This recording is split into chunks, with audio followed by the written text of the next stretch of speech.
because that in and of itself is separate, although related to the second issue, that we would ask to address that issue first. And I'm not going to make such a declaration. What I'm going to do is hear this to the extent it bears upon quashing the subpoena or compelling compliance. So I am not going to declare, make such a declaration in any event. But I will hear from you, and I think it's appropriate for me to hear from Mr. Kovner first, and then as a friend of the court, I'll let you address the issue as well. Mr. Kovner. Thank you, Your Honor. I'd like to begin by responding to some of the slides, which we've seen for the first time.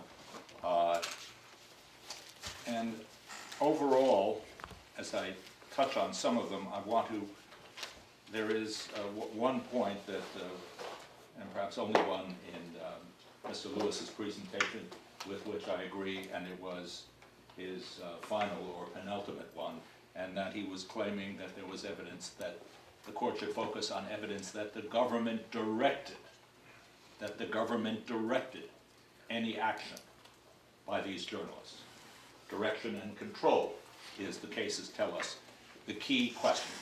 Not only in the journalistic First Amendment shield law under the California Constitution cases, but even under their, what we believe to be totally inapposite cases involving the Fourth, Fifth, and Sixth Amendment, it just is the critical factor. Has he, in his latest edition, come up with any evidence of government control? Any evidence of government control or direction? And he hasn't. There's nothing in there that suggests anything. He focuses on the PowerPoint. I think Your Honor has addressed it. The PowerPoint, after all, is simply a 21st century or like 20th century form of what used to be a memorandum. It's a way of compiling complex facts that can be introduced to one or more people. There's no evidence that there was any suggestion or of the slightest as to what it would contain. The control over the PowerPoint, the control over the motion picture, at all times remained with the independent journalists, and there is no evidence on this record. It is basically uncontroverted as to that. The notion that we had tampered with the so-called washroom confession audio when it was made available to the prosecution is also false. When the PowerPoint was submitted to the prosecution at the outset, that was the journalists were not even aware of the existence of the washroom confession. As the record reveals, the washroom confession was an audio that was picked up by a staff member more than a year after the Durst interview was taken in April of 2012. But most important, in all of the evidence of, or absence of evidence offered in these slides of government direction, almost all of their slides were post the Durst interviews, which took place in 2010 and 2012, by which time almost all of the work on these films, subject to some peripheral material and post-production work, had been completed, so that it is not evidence at all. I do want to focus on one witness, because there is a LAPD witness who was interviewed before, and that's Detective Paul Coulter, and he was interviewed in 2011. He was, as I think Your Honor knows, the detective when he was at the LAPD who was in charge of the Susan Berman investigation. That interview was a classic interview by journalists of a police officer, and there's no evidence that Detective Coulter gave the journalists any direction or control, of course. They just simply wanted to find out what happened, and the subjects that they were asking, ironically, and they came to Coulter by going through the LAPD press office, the appropriate manner, And what they were asking about and the materials they had a chance to look at were largely previously given to Dateline of NBC. There is no evidence that prior to the completion of the Durst interviews, no evidence in this record that there was any direction and control, and we have, I mean, to be told that there was cancellation of post-arrest interviews, please. Of course they were careful. Any of my clients, I hope, would be careful about what they say under circumstances like this, and they didn't grant a lot of interviews. Is that evidence of direction and control by Los Angeles prosecution? Of course not.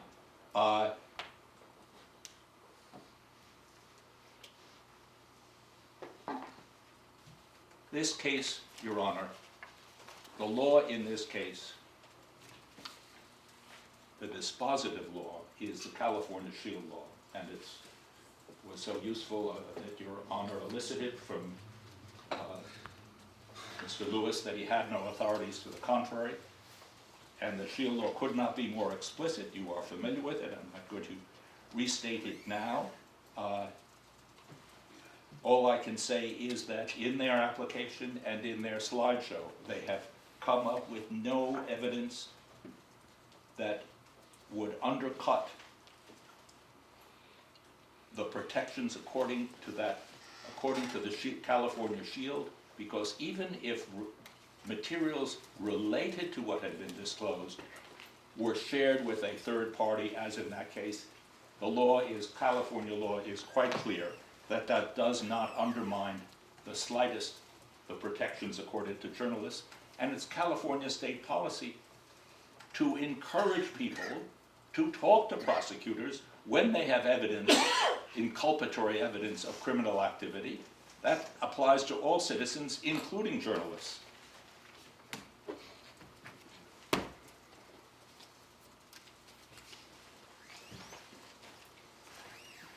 Let me say just a word or two about the government agent cases that Mr. Lewis relies upon, which we contend are totally inapposite. Even if you look at those cases, the protections accorded, the conclusions as to government agency is reached only under the most extraordinary circumstances, when you've got people in police stations under, in effect, coercion, or police officers or law enforcement officials are present guarding where a third party may access information.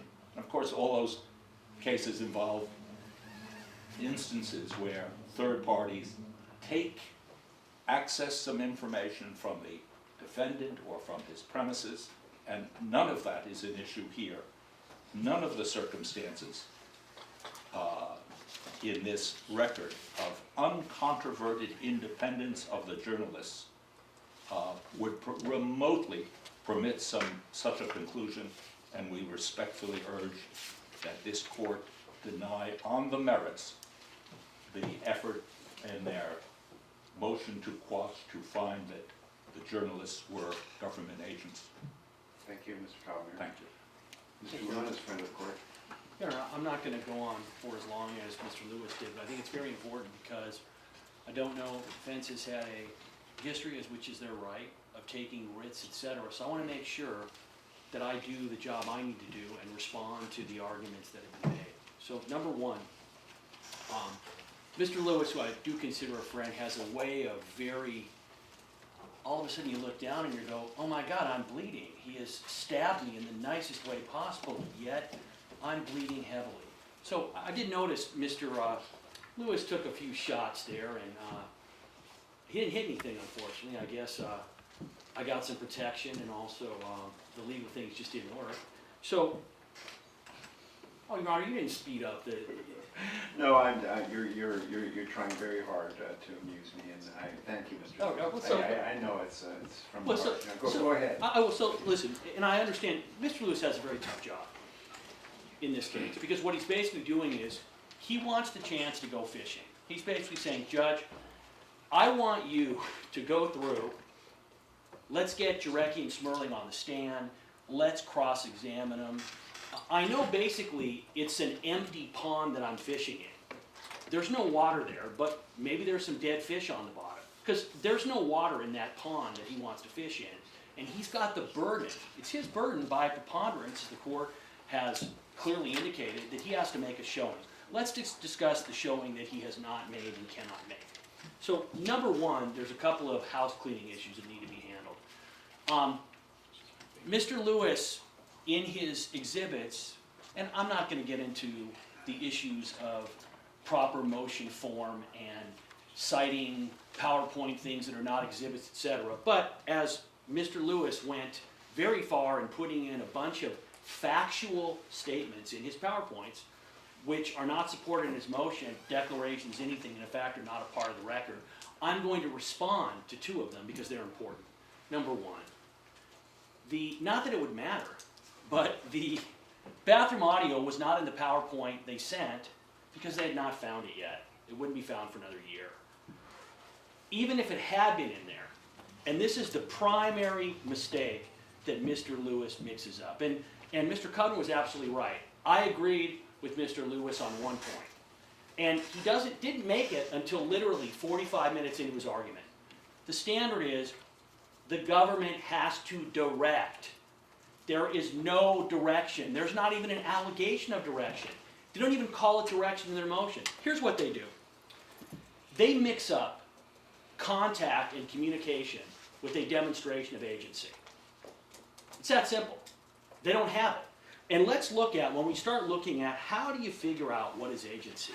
Well, CalCrim 3408 is very instructive on this. Even though it goes to entrapment, you're still talking about an agency relationship. And CalCrim defines agency as the following. A person who does something at the request, suggestion, or direction of an officer. Now, defendant goes on, Your Honor, in his motion to at length discuss, as an example, the various cases and what they stand for. Yet again, Your Honor, I went through every single case they cited. They don't stand for what they say they cited. They give holdings that are misleading to be charitable, and I'm going to go through them because I think it's important. So, let's start with, Your Honor, the first case they cited, which was Byers. Byers had nothing to do with anything. It was a railroad case that I looked at it going, why is this even cited? This is Byers v. United States. It simply talked about a federal agent and a state agent and how that worked with influencing one another. It was irrelevant. They then went to Lustig, L-U-S-T-I-G v. United States. That, again, had very little to do with anything. Then they went to Coolidge. Now, Coolidge was a very interesting case and very helpful for us. Now, they didn't get to any facts of Coolidge, but the facts are very interesting. Because in Coolidge, what happened is that the police questioned the defendant's wife about firearms and clothing and his whereabouts on the date of the crime. They went over to the house, they asked her about these things, and after telling the investigators that her husband had nothing to hide, she basically went and gave them the guns and the clothing. Now the court, and this is again another theme of the cases they cited, Your Honor, they cited cases where no agency was found. Even, Your Honor, when those cases involve constitutional questions, which they don't have here. So, it's difficult to take an argument seriously when they misstate the law that's involved, they misstate the facts to support the law, and then they come to a conclusion that's not based on either the law or the facts. You just kind of look at it and you go, what? How does that work? So, what did Coolidge say? What did they say in that? Well, they said, like the wife in Coolidge, the court basically said that the wife had a motive of clearing her husband, and it lacked any police coercion. And they said, to be sure, if a private citizen wishes to turn evidence over to police, it is not incumbent on the police to stop the individual or avert their eyes, as it is not part of the policy underlying the Fourth Amendment to discourage citizens from aiding to the utmost of their ability in the apprehension of criminals. That's at 4889. I'm sorry, could you Sorry, Coolidge versus New Hampshire, 403 U.S. 443. That's at 488 through 49. Now, that becomes important again, because in Coolidge you had a constitutional violation. You don't even have a constitutional violation here. They're not even claiming one. But in that case, Your Honor, the court found that even though the police officer's coming over there, and it's very clear that if you could make a case that they have a motive, the wife has a motive, it's certainly a much stronger argument for agency than the case we have here. Because they are, in essence, directing this woman. She has no independent, she's not making a movie, she's not, has a separate commercial product.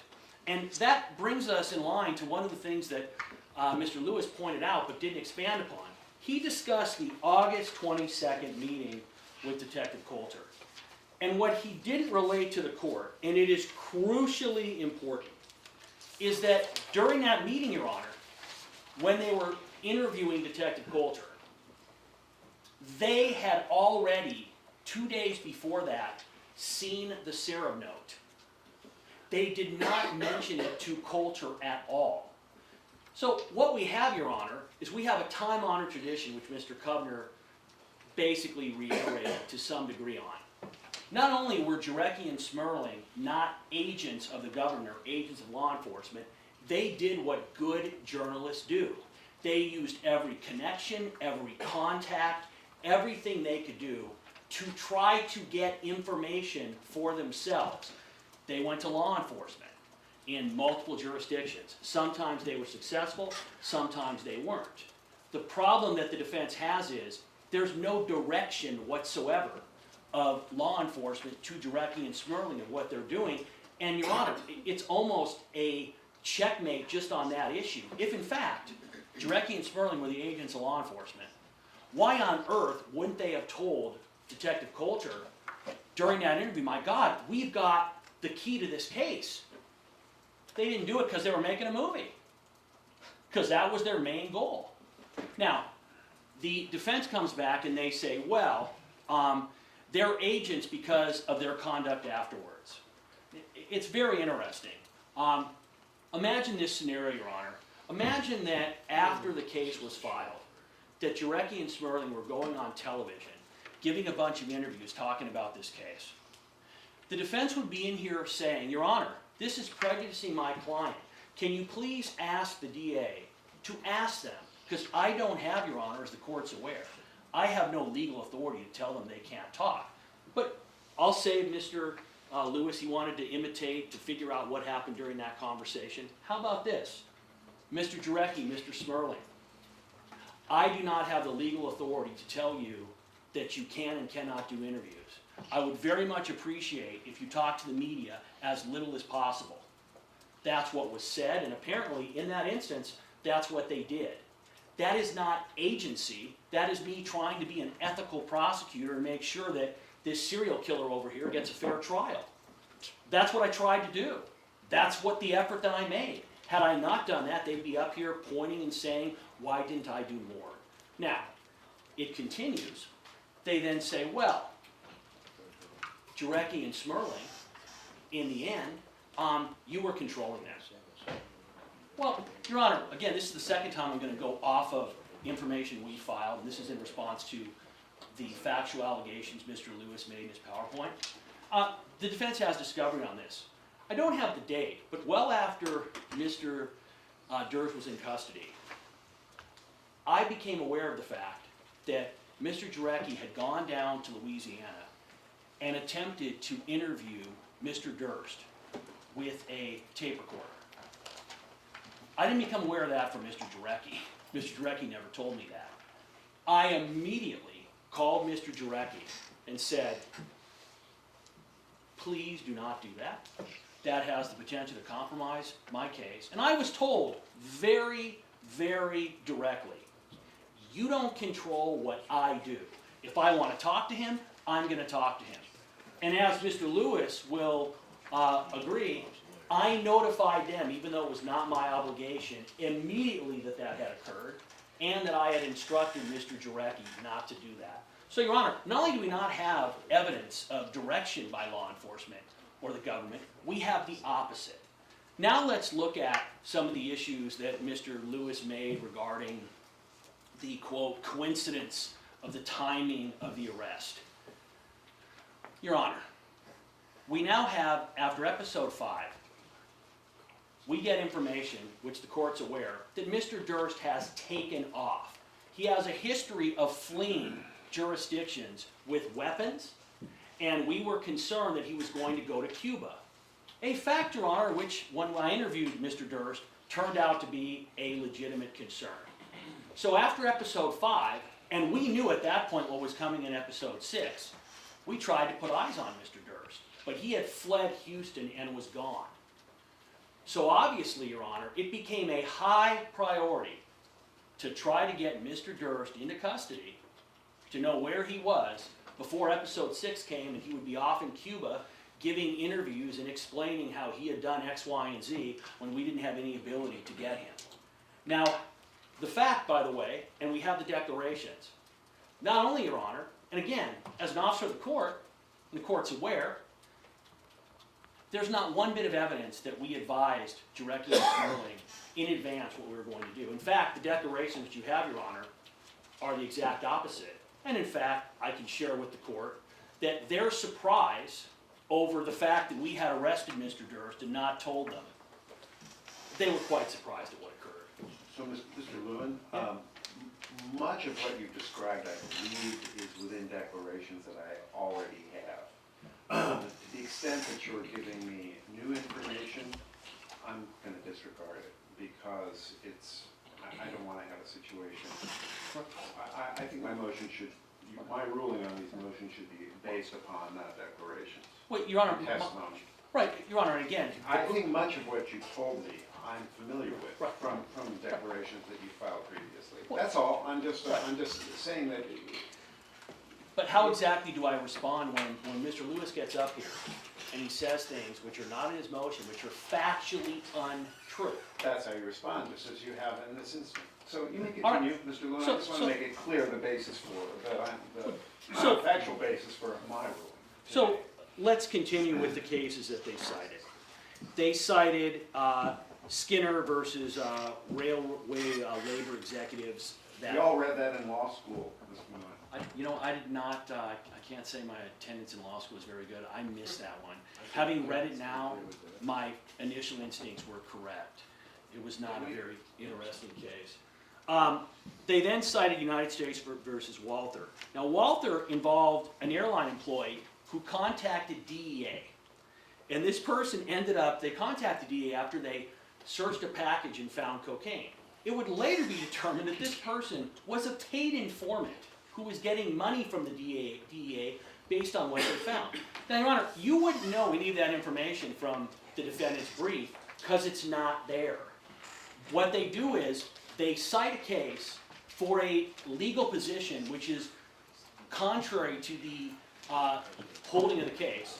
All right, and again, this is not meant to be this is not a session where we critique the quality of each other's work. Rather, it is the point is to distinguish the authorities to the extent that they have been cited, or to point out the lack of authority. Right. And either one is a legitimate argument, and I'll hear those. I'll continue. So basically, the court in Walther said that in essence, and it made a lot of sense, that this individual, they said that they should have known this employee had made it a practice to inspect. But here's what's interesting. Even if you apply Walther, you don't have any independent whatsoever motivation or direction or history in this case between what the filmmakers did and what the DEA informant did in Walther. Then they cite United States versus Pfeffer. And Pfeffer, this was an individual who called the IRS, as I'm sure the court is aware, was basically concerned that her boss was up to no good, which apparently he was. And in this case, they basically they continued the contact with this employee. And there was a lot of contact, and certainly if you read Pfeffer, you could argue, wow, that seems like that would come pretty close to agency. No. Court said no, not agency. So here's another case where you had 6 times the involvement and direction.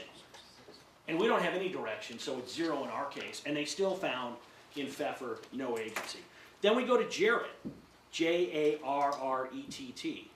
Now, Jarrett is just an astounding fact because Jarrett involved a Turkish hacker. That hacker, who went by unknown user, basically was hacking individuals' accounts from Turkey and basically found a bunch of porn, illegal stuff on somebody's computer that he illegally hacked, and he contacted the FBI.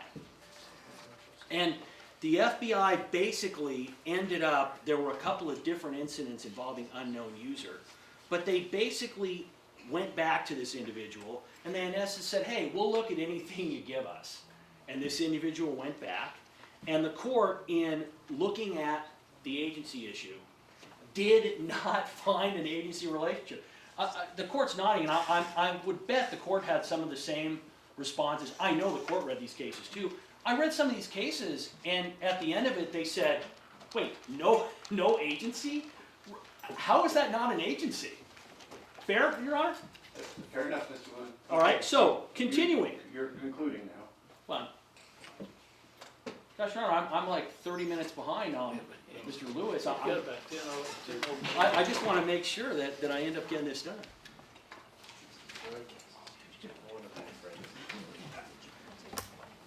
People versus McIntyre, Your Honor, was the first controlling authority they mentioned in the case. The first one. They didn't mention it until page 8 or 9 of their brief. And in that case, it was helpful because it considered whether the entrapment defense was basically available when the person who was being entrapped did not know they were dealing with an undercover. So it was an issue that did not matter for the purposes of this case. It didn't relate at all, other than it discussed the issues of agency. And again, it did not work out well for defendant's position. Then we get to Wilkinson. Wilkinson was, again, a case. This one involved an individual who became concerned, she and her boyfriend, that the roommate was literally filming them having sexual intercourse in her room. And so they called the cops. The cops came out. The cops basically said, hey, listen, we really can't do anything. But they took him away, brought him back, and then encouraged the boyfriend to go look in the room while the guy waited outside. When it wasn't good enough what he gave them, the cop says to him, hey, you know what we really need is, yeah, these are some photos, but we need some good stuff of them having sex. Can you get that for me? And he goes back in there. Now, what's incredible, and I don't want to blow the punchline here, no agency in Wilkinson. None. Now we get to United States versus Reed. And I understand why Mr. Lewis did not want to explain the case and wanted to deal with it in a hypothetical, because Reed doesn't help us. Reed, Your Honor, is a situation where the hotel owner, the hotel manager, calls the cops because he believes that there is drug dealing going on in his room. The cops come, and the cops basically stand guard while the individual enters the room and goes through all of the defendant's things. Now, the court came back and they said this is not a dual purpose case. What they said is there's only one purpose in this case. This manager's only purpose, singular purpose, was building the case against, in this example, the hotel guest. Finally, they cited Orozco. Now, Orozco is a case that doesn't even come close to involving anything relevant here. Orozco is a case that basically looked at, it's a Perkins case, the court's aware, and it was looking at how do you apply Miranda in a Perkins context. Which U.S. Supreme Court precedent are they going to follow? Orozco is of no help whatsoever to the case that we have here, but it's interesting that in that case, they discussed, quote, even with the, quote, most de minimis participation, the court declared the girlfriend to be an agent of the people. Mr. Lewis got the de minimis argument wrong when he was up here. The point that we made in our brief is that in Orozco, it was not de minimis participation by the girlfriend. The police put her in the room. They made her believe it was private. They made her, they told her intentionally and said later, they made comments in front of the two of them after he had invoked to stimulate conversation. And in the end, again, Your Honor, what they found was it doesn't matter because she's not law enforcement. It was a Perkins issue. So, bottom line, and I'm even going to skip north, Your Honor. I'm not even going to go to that one because I'm trying to save time. Here's the bottom line. It's very simple. The defense has spent a lot of time establishing that there was communication between Hit the Ground Running and the people. I would be derelict in my job, irresponsible, if I did not listen to what evidence was being given to me and presented to me. That's what I did. The fact that Hit the Ground Running was making a movie and decided what they were going to turn over, when they were going to turn over. We have 3 SDTs that the court has seen here. Why do we have the SDTs at all, Your Honor? We have SDTs because Hit the Ground Running doesn't want to give me everything I want. They don't want to give me everything I want because they have an absolute journalistic protection under the Shield Law to prevent providing anything that's unaired, unpublished, etc.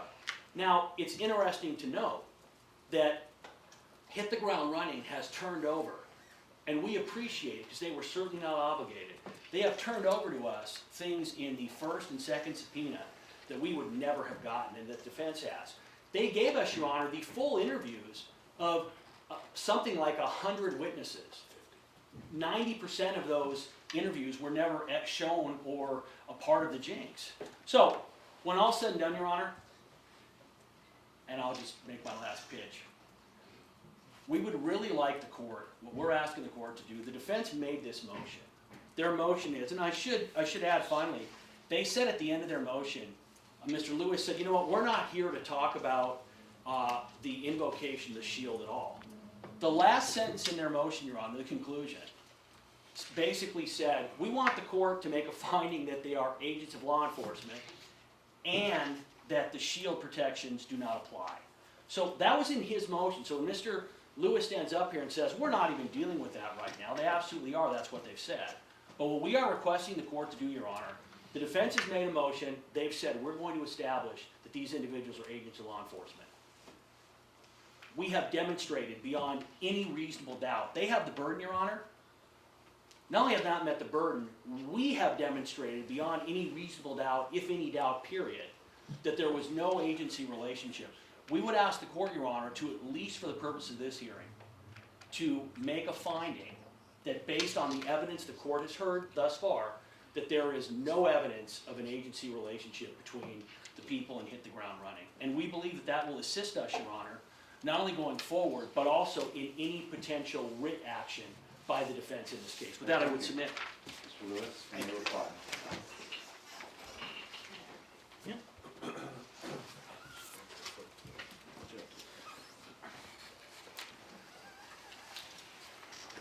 Your Honor, in hopes that we don't have to suffer through one of those soliloquies again, I think the court gets where I started. This is a case of first impression. I've accurately, completely cited cases that would be instructive of what the factors are and how the court does this analysis. I didn't hear Mr. Lewin one time say, I misquoted anything, because I didn't, and I think the court knows that. And I get it, I was a prosecutor too. Usually don't have to make creative arguments. It's all laid out there for you, shooting fish in a barrel. Very good. However, when you're in a case like this, where there is no authority for this instance, you have to take what's out there, you have to argue the holdings and the teachings from that case. Yeah, I wish there were 100 cases out there that said there was an agency relationship. There's not. But that does not minimize the instructive language in those opinions that help the court to determine what do we look at to see if there really is an agency relationship. Thank you. You're welcome, Your Honor. Lastly, a lot of points were made by Mr. Kovner and then Mr. Lewin that are very illustrative of our request, which is get on the stand and tell us. I don't know what Mr. Lewin said to Mr. Jarecki. I don't think Mr. Lewin comes in here and says anything that's not true, but the fact, it begs the question. These people and their relationship was far more than de minimis. And at a minimum, Mr. Lewin has to admit, he gave direction to hit the ground running. His words and Jarecki's words confirm it. Go back, edit, audio, video. That's direction. He can run from it all he wants to. It's direction. And I have no doubt, if given the opportunity to cross-examine the folks, we would actually learn the things that would help the court make the determination under the factors that prevail here. Intent and motive, acquiescence, or direction by the people. We hope that Your Honor agrees with us that a hearing would be appropriate so that we could ferret out these facts in a way that provides this court a way to intelligently analyze this relationship between hit the ground running and the people. Thank you, Your Honor. You're welcome.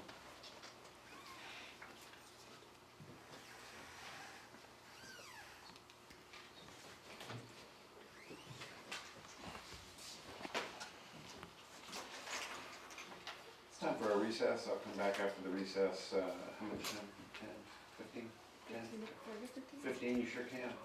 10 minutes after 3, I'll return from our recess. I'll rule on this and we'll move into the next motion.